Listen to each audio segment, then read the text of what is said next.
How to filter restaurants by cuisine, ratings, or delivery time. Hey everyone, welcome back to the channel.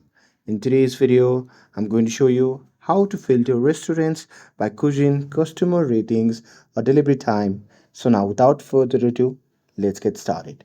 So first thing first, open the Grubhub app on your phone and make sure that you're logged into your account. And now here, once you're inside the app, in the home page, you should see a nearby restaurant. So here at the top, you can just tap on the search bar and simply search for the restaurant and you will be directly prompted to that. Or here you will see different categories. So here you can simply choose the food that you would like for, and the app will show you the restaurants according to your needs.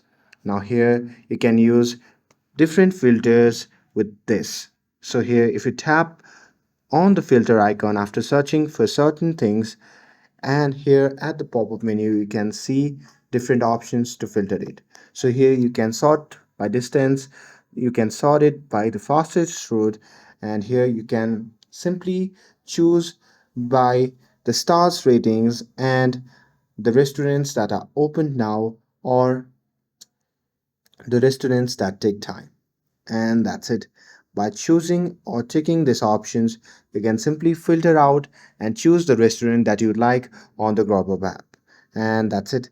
That's how you can filter restaurants by cuisine, customer ratings, or delivery time in the Grubhub app. With this, if you found this video helpful, then don't forget to like, share, and subscribe to get updated for more videos. Thanks for watching, and I'll see you in the next video.